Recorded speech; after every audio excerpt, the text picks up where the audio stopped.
Welcome to the 16th episode of the Hail Married podcast. I'm Atoves, and I'm joined by my husband, the Toves.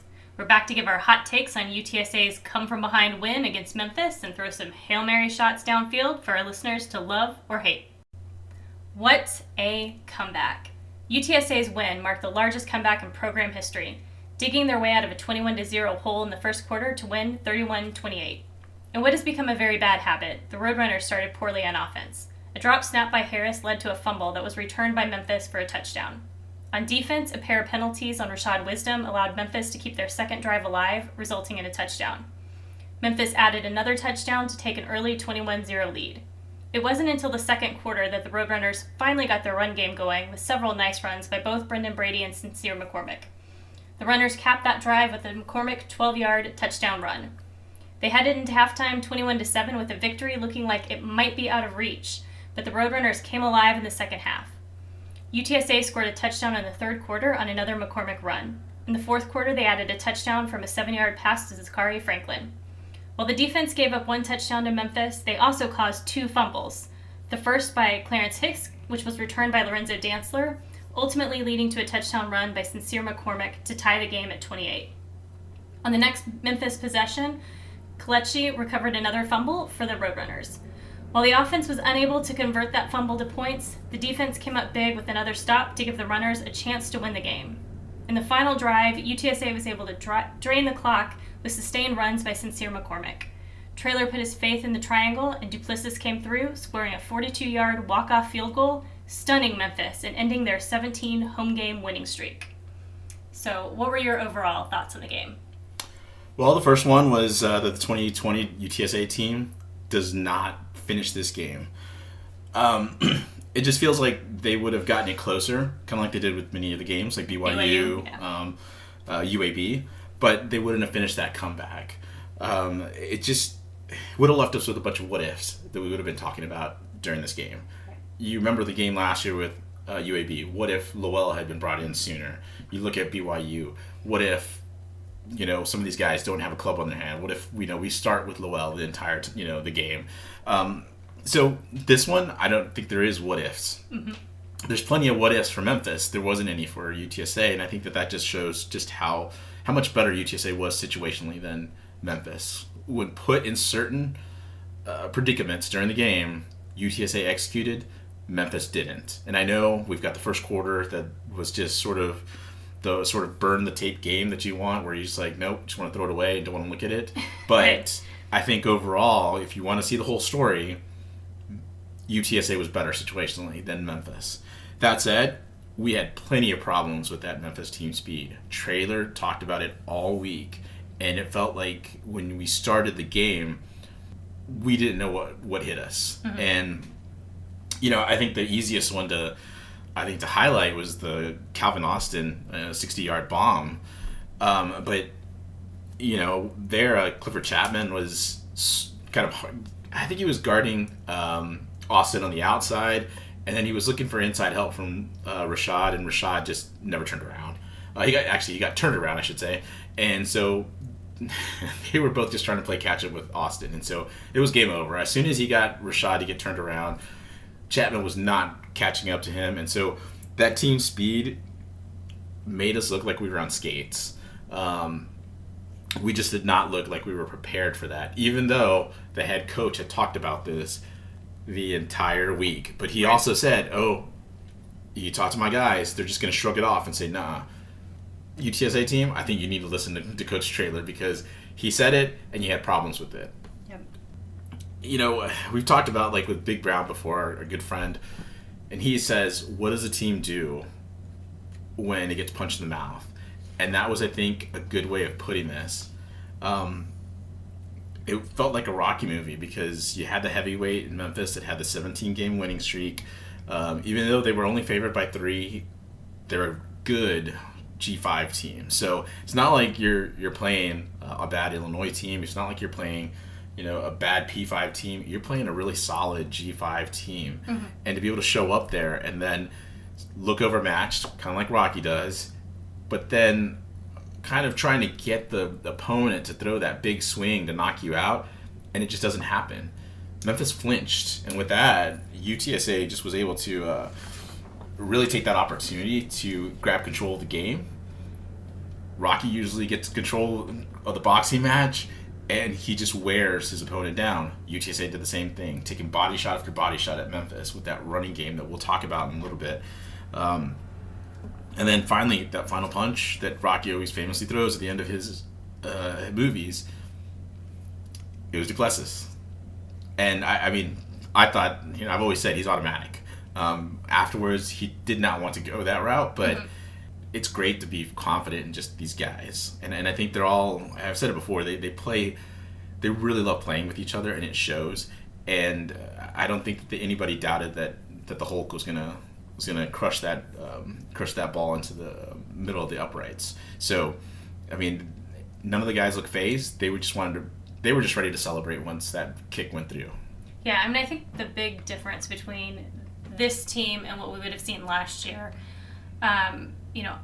if you listen to Hunter, he said, you know what, they weren't phased at halftime. Everybody was calm. Everybody was collected. They knew that they needed to just focus on their training, trust the coaches, move forward.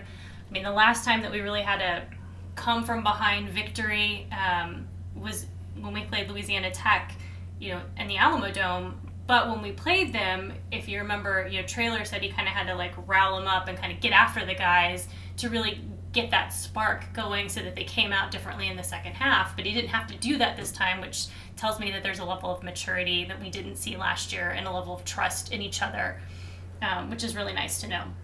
Yeah, absolutely. And I think there are plenty of times where they could have called it a game, and I think, they could have tried to take a wild shot, started trying to have, Frank Harris try to throw bombs down the field. They never did. They stuck to their game plan and said, you know what, we're, like I said before, with the Rocky movie, I'm going to try to take control of the game. If we can, we're going to try to wear down Memphis and see if it gets us in position to win. And they did. Yep. But I think more than that is something that we've talked about before, which is that we as the fans tend to look back at the previous teams and say, well, UTSA always loses these games. But this is a different team. This team is focused, and they know exactly what they need to do in those situations. And, as I alluded to earlier, they're so good situationally that now they give themselves a chance to win every single game they go out there. And that's great from a fan point of view. And I think we just need to start looking at them differently and start trying to make sure that we respond the same way. Yeah, I know watching this game, I thought from that first quarter, man, this was going to be a really challenging podcast to record because I was going to struggle to find something positive to say, but they came back and they surprised me, and I'm glad they did, because it's a much funner podcast when you're talking about a win than when you're talking about a loss, particularly what looked like could have been a blowout loss in that first quarter. I think the exact words you had were, this is looking like the FAU game of last year where the triangle never traveled. It stayed here in San Antonio. Yeah. And the guys got off the plane, but their effort wasn't there during that game. I think in this game, it was good to see us actually respond. And I know at the beginning of the season, we said that the Illinois game was the biggest game in program history. After seeing this game yesterday, do you feel like now that this is the biggest win in program history? I would say yes, because it's a good G5 team. I think as we look back at this season, we're going to see that this is a Memphis team that's going to end up with a winning record. So we're going to break that loss to every single team that's got a winning record with this game. I think it's a big game, the biggest game this season, and probably in for Traylor's history. I don't know if it's the biggest one in program history, because I think that there's just some monumental ones that have come before this. But like he always says, there's always first for everything. So I'm sure there's going to be people that'll say, no, this is the biggest win. But I think right now, I hesitate to say it is. But it could be the signature win of the season, potentially. Absolutely. No, this could be the signature win. And let's just say theoretically, we are going down to the UAB game, and it's in the Dome, and whether they're both undefeated, whatever's going on, but the conference title is potentially on the line for that. I still think that this is a signature win because this wasn't a conference team. This was a team that's probably going to be ranked higher than UAB and better than Illinois, but still a very good G5 team that we beat. I don't think that UAB reaches the heights of Memphis this year. I could be wrong, but I'm just saying right now, as it stands, I think this is the signature win and what propels this team moving forward. We could have stumbled here. We both predicted losses in the spring. Even going into the season, we both thought it was going to be a loss. So it's interesting just to now be here and say, what a September to remember, because we had a November to remember last season. This is quite the September to remember because could have stumbled out the gate and been 2-2, 1-3. Instead, we're looking at a 4-0 start to the season, something that hasn't been done since back in 2012. And even then, that was against FCS programs. This is against true FBS programs. Well, there is an FCS program in there, but still, we've beaten some FBS programs, and that's big for this program. Yep. So let's get into talking about the defense. Yeah, I mean, I felt like the defense was steady. Even though they could have gone for a big hit, as I alluded to before. They could have tried to go, swung wildly. Instead, it was like they played a little rope-a-dope with Memphis. They forced Memphis to try to, throw some huge punches at us, and Memphis just didn't execute. UTSA could play the best defense, and it'll still come down to Memphis's execution, and they just didn't execute. It just looked like at least from my point of view, that our defense just tried to keep control. You tried to grab control of the game, especially with the offense coming out slow, and then defense obviously had their own struggles.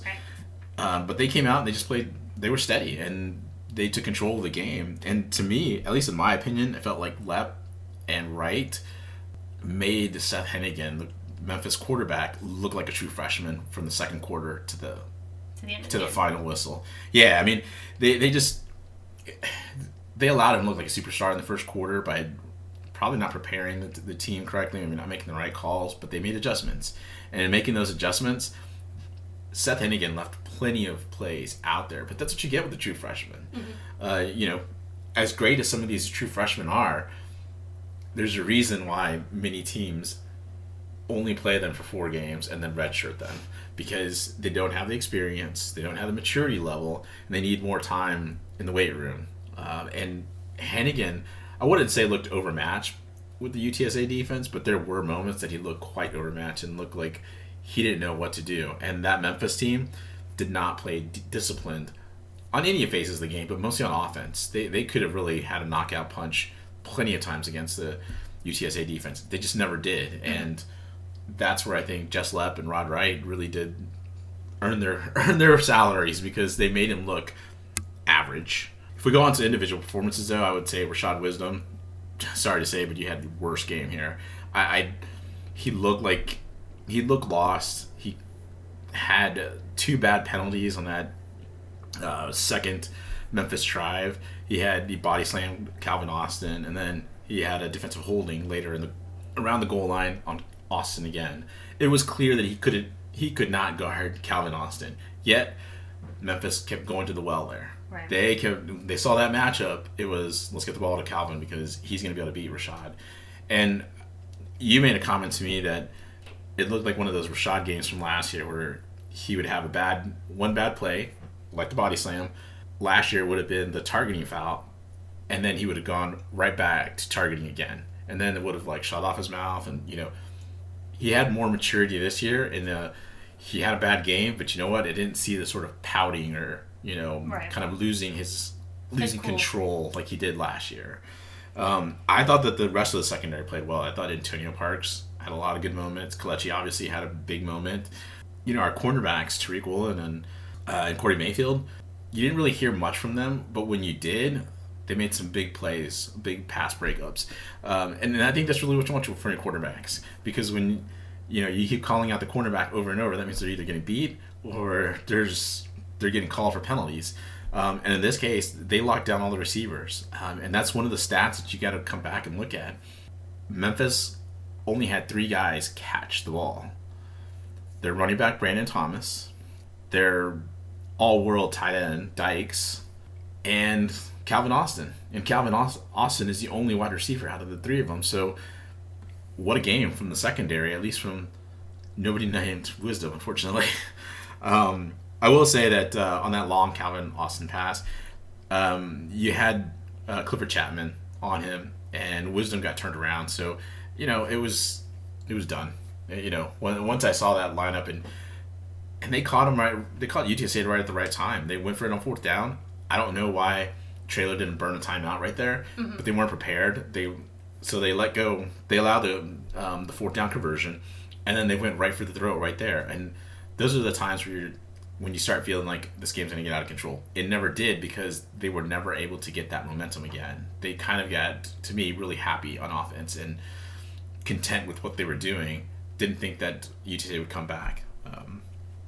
Any other thoughts from you on defense? No, I mean, I think the only other, surprise for me on defense was just that we didn't really hear that much from Charles Wiley. There were a couple of plays where, you heard his name called, but I was expecting to see a bigger impact from him than I guess, we did. Yeah, we'll get into this. I guess we can get into it now with the offense, but, the offense ends up having 91 snaps to Memphis's 57. So that's why you didn't really hear much from the defense either, is because our defense kept their offense off the field and and our offense kept their defense on the field, which wore them down. But let's start out with the fact that it was just another slow start from the offense. Right. Once again, our offense looks out of sync. The snaps from Maka just weren't looking good at all. We weren't able to see that first touchdown. Just got to see a quick replay, and even that replay was bad because it was just Frank Harris turning around to chase the ball and then not recovering the ball.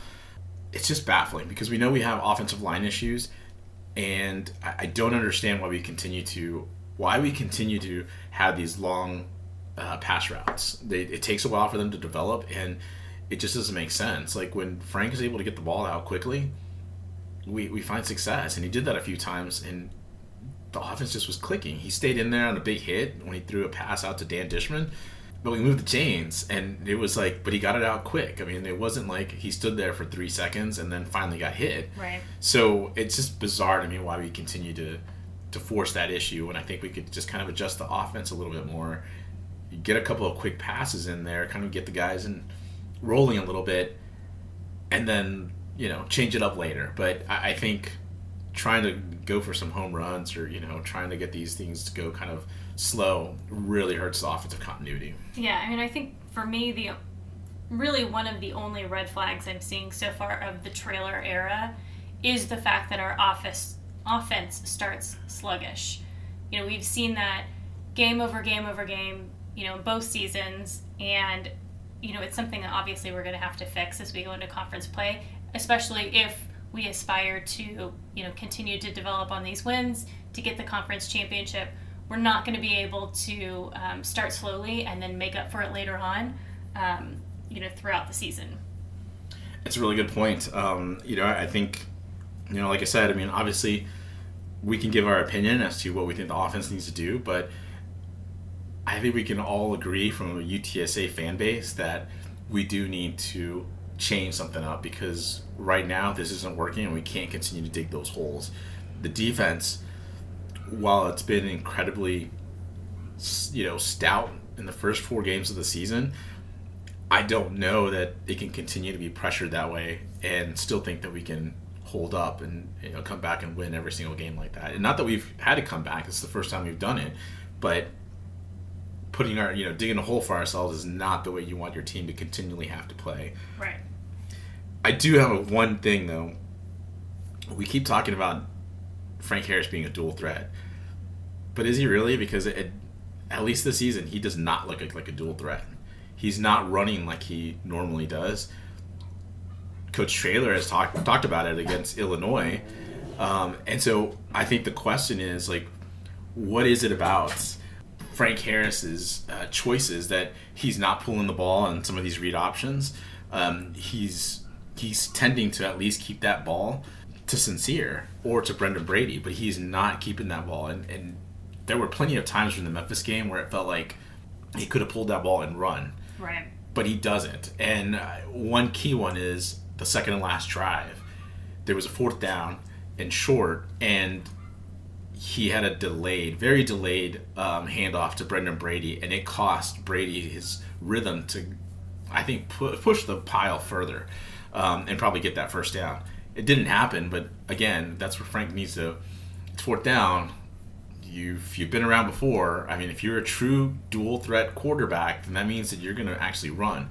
He just never did. So something's got to be up, and I don't know if you think the same way or if there's something else that you've seen. Well, I'm wondering if it's either, is it an issue where he's been coached not to run so much and to be patient because they've really tried to work on his passing game. So, maybe that is part of the coaching that they've given him. Like, don't just take off and run. Stay, try to stay in the pocket. Try to, check different receivers before you, before you just take off, or, hand it off to Sincere because he is our workhorse versus you trying to run and be the hero. Or is it a situation where, Frank, we know that he's had some, health issues, some work done on his knees. Is he not feeling, confident in his run game? I don't know. So it could be one or the other, I guess. And that's a good point, because I think that's part of the problem, that we don't know what's going on, and I think that's what's gonna end up happening with Frank, is that he's gonna need to pull that ball in order for this offense, I think, to continue to run smoothly and get into sync. It's going to open up some holes for Sincere and for Brendan, but I mean, you need that, and you need him playing smarter with the ball. So with that, we can go to some of the individual performances. I think Leroy and Oscar, even though PFF-wise they weren't really graded too well, their run blocking has been great, and I think just from a G5 level, it's such a luxury for UTSA to have two really good tight ends like that, especially ones that can block in the manner he does. You mentioned Dan Dishman during the game. He had 2 receptions. He had a 77.8 PFF grade. If you really only look at him as a receiving threat, it's so good to see him actually be able to catch some passes out there. Josh and Zakari, 70.7 and 70.4 grades, great as usual. And, Frank was Frank. Like, he's just, even though he's a dual threat, as everybody likes to allude to, there's just not going to be that. I think those performances that we saw last year from North Texas and UTEP are definitely going to be the exceptions to the Frank rule. That's not who he is, at least not anymore. I think more than anything, Frank's more just the bus driver. Just get the kids in the offense to the end zone safely, and we're good. Don't make big mistakes. And I mean, as much as I've criticized Lunny for some of his play calling, I still go back and I know what you said about what you thought about Frank, but I still think that on some of these read option plays, he needs to make better decisions there and needs to read that defensive end a little better and decide, am I going to run or not? Because he doesn't need to rip off a 15-yard run for us to be successful. He just needs to be able to pull those at times and be able to give the defense something else to think about. But right now, I just think he's the bus driver. But I will ask this. There was a time that we thought that maybe we should bring in Adkins, or we should bring in Lowell. And I know that you kind of thought about at the beginning of the game because it was a blowout. So you're like, it's 21-0. Like, Frank's not really moving the ball. Like, let's pull him. Do you think that there would have been that success the rest of the game? Because I don't think there would be. But what do you think? Maybe not, because I think there is, that kind of rhythm and consistency between the O-line and Frank that can be disruptive with. But then again, there's not really consistency in the O-line in the first place. But one of the other times that I thought, we should try to shake it up a little bit was that, they kept trying to get Sincere involved, and they were handing off to Sincere, and he was getting like 1 or 2 yards, or maybe 3 yards, and so he wasn't really getting very far. And so my thought was, you bring in Adkins, but the reason that you do that is because they're going to automatically think when you bring in Adkins that you're going to go for a pass play, right? Adkins is a passing quarterback. He's the pocket quarterback. So you bring him in, and then you hand it off to Sincere because it would throw off their defense. So that was like my little trickeration. I was not anticipating them to bring in, the little trick play where they threw it over to Brendan Brady and had him throw it to Zakari later in the game. But, you know, something kind of like that just to kind of, in my mind, get the defense kind of thrown off, because we were going to the same Sincere McCormick short run, and we just didn't seem to be able to break through at that point. It's a good point, but I'm glad you brought up that Brady run, or the Brady throw, because even the broadcasters made a point about saying that he made a smart choice, just kind of throwing short to Zakari instead of trying to, you know, go long. I think that just shows the epitome of the maturation of this team. I think a younger Brendan Brady, a younger team, tries to go for the home run there instead of getting that first down, which is what we needed. We needed a first down. We needed to keep moving the chains, and it really put pressure on the Memphis D. So let's talk about the special teams. I mean, I said it was the best one out of the team, because out of the three phases, because Lucas was amazing. I think he just completely bombed the ball down the field, and didn't give Calvin Austin a chance to even return much. And he did have one return, but still, considering how dangerous he is, he never got that opportunity because Lucas just killed the ball down the field. Yep. Yeah, I mean, I think this was one of our best showings this season from our special teams. It's what we've been looking for all season, with, you know, the kickoff returns having no penalties, with Lucas being able to really pin them down to the, you know, other end of the field. Overall, I thought, you know, it was really great. And then, of course, you know, the walk-off field goal at the very end of the game. Which, by the way, we obviously have the better kicker than Memphis, because their kicker missed a 52-yarder. Ours nailed the 42-yarder. Sure, I mean, that sounds silly to say, but I still think we have the better kicker, because if you're a true G5 power, as Memphis fans try to convince us of when we played them, you make those kicks easily and put the pressure on us. They never did. Yep. Well, what did we learn from the game?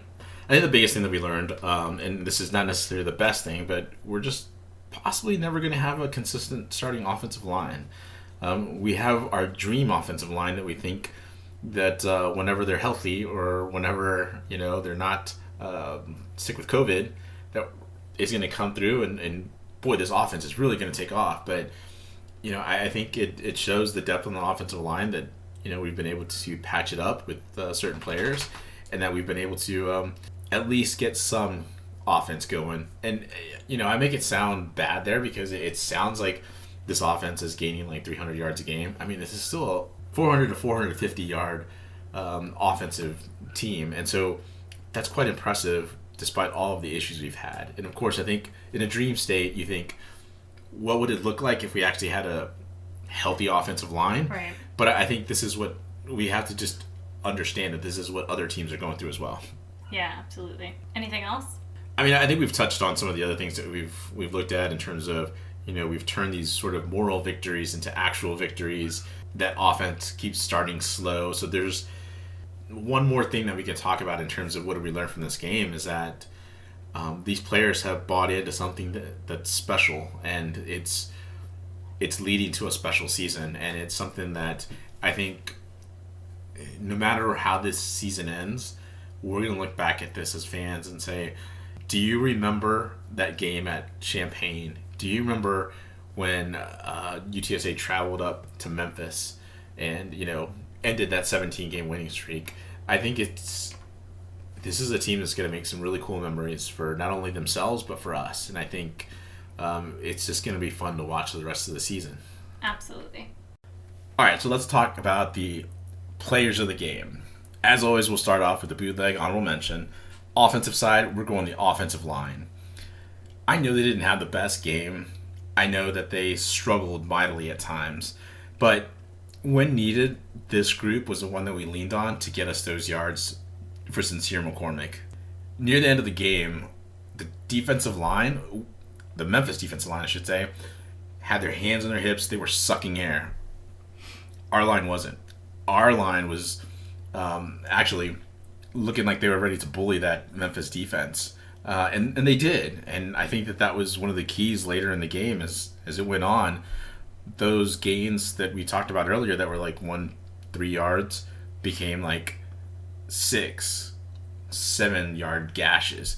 And, you know, you have to hand it to this team that they lost at least 3 offensive linemen, and Mekhi Hart during the game. They lost KD during the game, and then Spencer Burford just didn't suit up.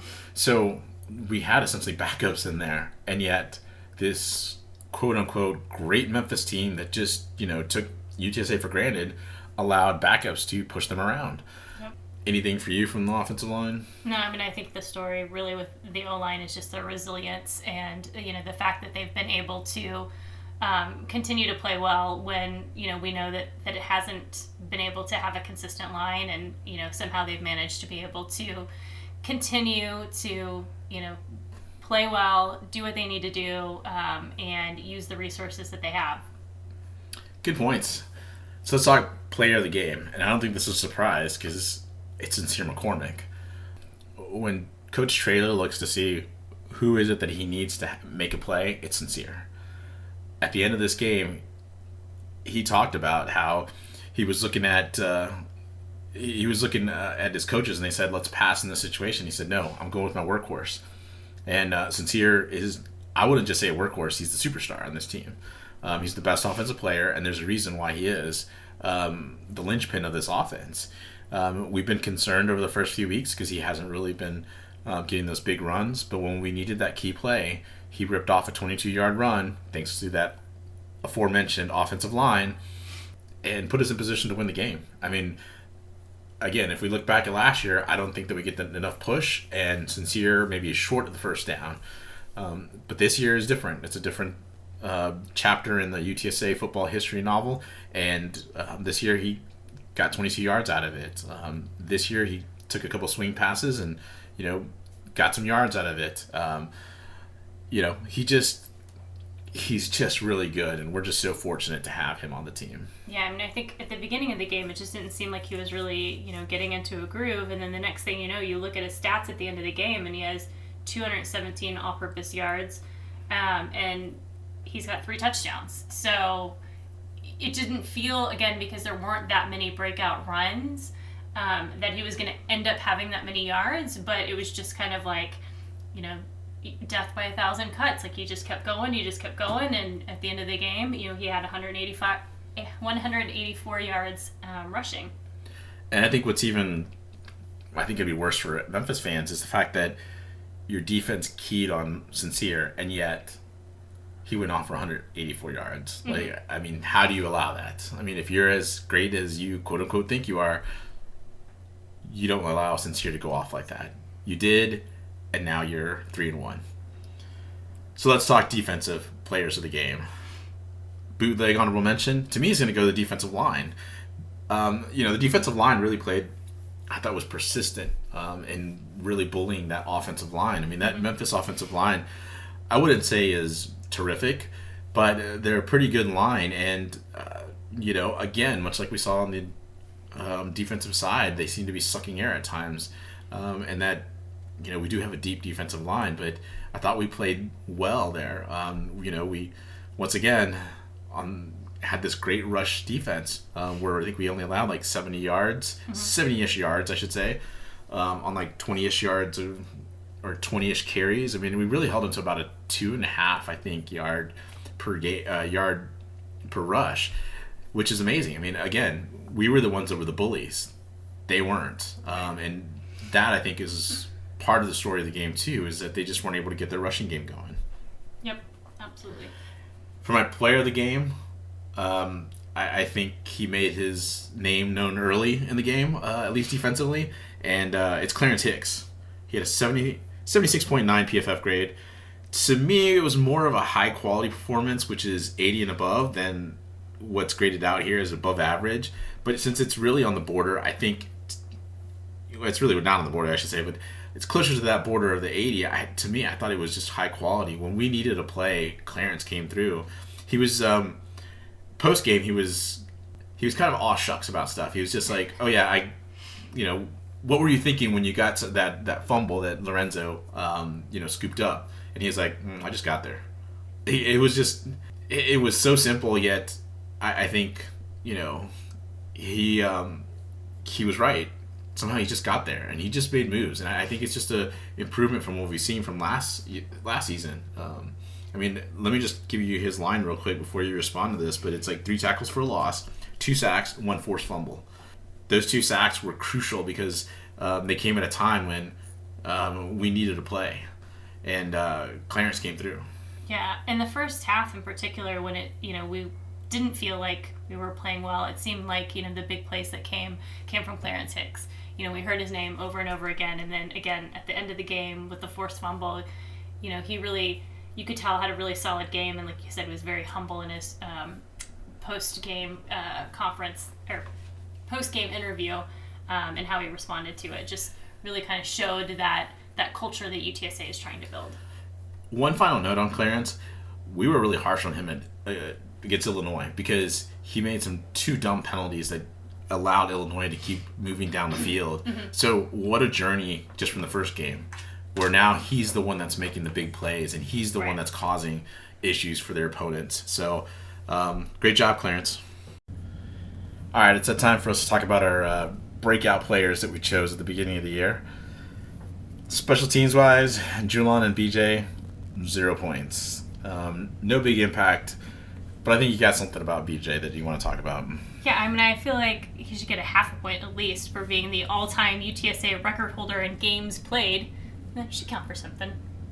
I mean, you're already beating me handily, but if you want the half point, then I'll give you the half point. As it is, it feels like he's been here forever, so he's probably going to be replacing Coach Traylor by the time that Coach Traylor leaves, because BJ will still be around. Let's talk offense. Catcher Cobbs, my guy, had no impact. But Oscar, look, he had a 50 PFF grade, which isn't great, but honestly, his pass blocking was really good. And where he really got hammered was his receiving, which he didn't really get any targets. So really, what can you say about that? But that, I think, is the cruelty of the PFF grades. So anyway, like I said, good pass blocking. His run blocking score was average, which gave him the 50 PFF grade. But still, I think this is where you're consistently getting your points over and over. Oscar was a great choice, and he's just going to continue to rack up all these points for you. So let's talk defense. I'll talk Caden Holt first. I did a little a tweet pregame, and I said "birds up" to all the watch parties. It was just a silly tweet, just asking pretty much telling all UTSA fans, "Hey, let's have the guys hear us back over in Memphis." Lo and behold, later in the game, I saw that Caden Holt liked my tweet, so that should be a half point. It won't be, but look, I'm looking for anything here because I need points. But let's talk Kelechi, because that was your defensive guy. We made fun of him last week because he really did not have a very good game. This week, though, in his 15 snaps, he's got the highest PFF grade out of the entire team with an 86.8, which of course is high quality. If you get to 90, that's elite. The big play, I think, that really got him this grade, and not just that, but I think the reason why he racked up some points here was because of the fact that he forced that fumble that nobody saw because it cut away. Yeah, and terrible camera work once again by ESPN. But yeah, because right after the play, they just decided to cut back to the big pass that Calvin Austin had caught on Corey Mayfield. And then they come back, and the announcers are like, whoa, wait a second. UTSA now has the ball. So we went back and we saw that replay. We rewatched the game again today, and it was interesting. And I think when you finally see what you're trying to look at, you see that the ball comes out. Kelechi laid a hit on him, and I think that began jarring the ball loose. But I think he pulled at it, knowing that ball is coming out. And I think that's just the underrated part of the game, where some of these defenders are really looking to be ball hawks. And right there, Kelechi, I think, from a breakout player point of view, really solidified what a breakout should be. He made a big play at a big time. And even though we didn't capitalize on it, it was anything that we needed to prevent Memphis from taking our souls out at that point. Yeah, absolutely. And I am going to mention for the record that last week, both Kelechi and BJ Daniels were special teams players of the week, even though I didn't get any points for them. But It's okay. I got my half point for BJ this week, so I'm going to move on. And so will we. All right, before we go, let's talk a little bit about Conference USA play from this past weekend. Sort of a bit of a mixed bag in terms of overall conference play. A couple of things to call out on the good side. UAB did what Memphis couldn't. They held on for a victory after putting up a 21-0 lead against Tulane. And got to give a shout out to UTEP for pulling off a win against New Mexico. So probably one of the best starts UTEP has had in a very, very long time. On the flip side and the bad side, Western Kentucky just couldn't quite pull off that comeback against Indiana. Once again, Western Kentucky's looking good. I mean, I think, they really are our next big challenging game coming up. And, we're going to have to really have an answer for Bailey Zappi and his passing abilities. But just couldn't quite get the win this week. And then, of course, ODU almost got a comeback win from Buffalo, but they just couldn't quite pull it out. They did shut out Buffalo in the second half, but just couldn't do enough on offense to pull out the win. And then in conference play, there was sort of that baffling second half performance by La Tech. They did hold on to beat UNT, but really had a bad showing that second half. Still not really sure what to make of this Louisiana Tech team. I've said that, I think, every podcast so far. I still think it's going to be a tough game for UTSA, but, maybe not as tough as we thought. Yeah, I mean, I think, looking at La Tech, I still think they're going to be tough. They do have this Jekyll and Hyde, though, look to them where they just cannot find consistency. They didn't have their starting quarterback yesterday, but once again, if you prepare without the starting quarterback, then you should be able to at least get another drive going in the second half. But we didn't really watch it, but what can you do? That said, let's talk about next week. UNLV is coming into the Dome. I haven't seen UNLV play against Iowa State, and I saw them play Friday night against Fresno State. They have a decent team speed, but you can tell that it's still in a long rebuild mode with Coach Marcus Arroyo. It's a team that's looking for players, and they need impact players. They have some decent players, but I think that when you look back at this team, it's much like the 2018-2019 UTSA team, still looking to find players that are going to be able to make big plays down the road. There's starting quarterback Doug Brumfield. I call a poor man's Frank Harris. That kid is 6'5". He's incredibly lanky, but man, as soon as he steps on the field, the Frank Harris vibes are there because he just gets hurt. He cannot stay healthy, and he got hurt Friday night, and it didn't seem like he got hit at all. It was just he stepped and he was hurt. It kind of reminded you of Frank Harris. That said, we'll probably see Cameron Friel, who's their backup. I think he's a serviceable quarterback, so I think that makes it easier for this team, for UTSA to defend, because Cameron Friel isn't like an explosive quarterback. He's going to run the offense. Very Frank Harris-like, but without the Frank Harris weapons. He does have a running back in Charles Chuckwagon Williams. He's just a quick kind of scat back type. What UNLV tries to do is try to get him into space so that he can make some plays. And against Fresno State, he was making quite a bit of plays and put a scare into that ranked Fresno State team. Sorry. The other big player they have is a wide receiver named Tyreek Collins. He's fast. He has good hands. But much like the Memphis team, he's short. Calvin Austin was 5'9", and I believe that Tyreek Collins is also like 5'9". So I don't imagine we'd have Tariq Woolen playing against them, but you never know. Because I feel like every single time that Tariq is going to go up against maybe the best wide receiver, I see Corey Mayfield making a play. And Corey Mayfield was the one that I think got locked onto Calvin Austin against Memphis. So I think that they're going to probably trade back and forth, but I think mostly we might see Corey on him. And Corey has done a really good job this season, hanging on his own. That said, the offensive line and defensive line, PFF-wise, they grade out decently, and I think a lot of it comes from the Fresno State game, but they're just not very good on the lines.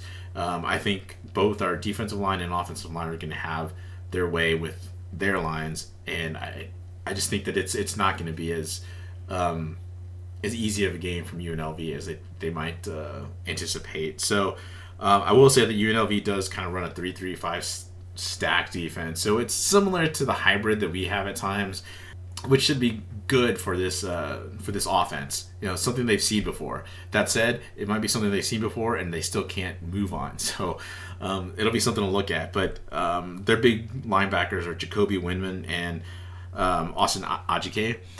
They're good linebackers, but I wouldn't say that they're Trevor Harmanson or Jamal Ligon type inside linebackers. So, UNLV's outmanned. I think it's still going to be a tough game for UTSA.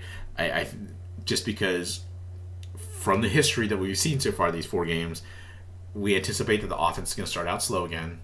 And I don't see us being able to put them away. And I think the line came out at like 17, 18. 17, 18, something like that. Yeah, and I mean, I think that the game is going to end up at a 21-point win for UTSA.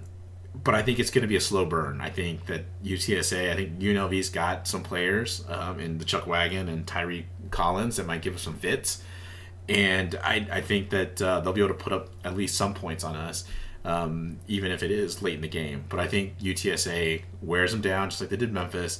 And I think in the too early in the week prediction, give me UTSA 38-17 over UNLV and putting us at 5-0 to match 2012. All right, so looking from now, quarter of the way through the season, we've passed what we're supposed to be 2 of our toughest games. We won at Illinois, we won at Memphis. There's a real opportunity for us to go 12-0 now.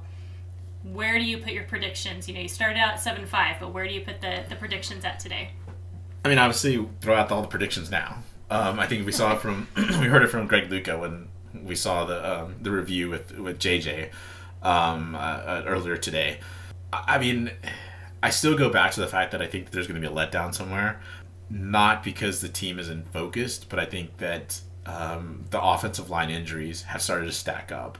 And Greg Luca said as much. I think that from my point of view, it's a concern because we're starting to get into the backups, and we saw Meach go down for a play. It might have been a couple plays that he went down, but he came back in, which was reassuring. Yeah. I'm just hesitant to say 12-0 because I think not just from history, but I think that it's still a long season, and we're seeing the injuries start to take a toll on the offensive line. Which position group gets attacked next, because there's going to be injury somewhere else, and we're halfway through the 8-game straight stretch of games. So offensive line already has injuries. Who else comes next? And so I don't know. I feel like it's safe to say that maybe worst case scenario we go 9-3 or 8-4. I mean, I think we're going to approach double-digit wins this year. I think that's, we said 7-5 to begin the year. You've got the 2 wins that we said were losses. Western Kentucky is another one that we said would be a loss. La Tech would possibly be a loss. Those 2 are still in play, I think. There should be, I think we should have concern about both of those games because they're going to attack some of our weaknesses. I just think that it may come down to how we handle our health going forward and in order to get to those double-digit wins. All right. Thanks for joining us on the Hail Married podcast. I'm Toves. And I'm Toves. We'll be back next week to hopefully talk about our second 5-0 start after we beat UNLV. Birds up.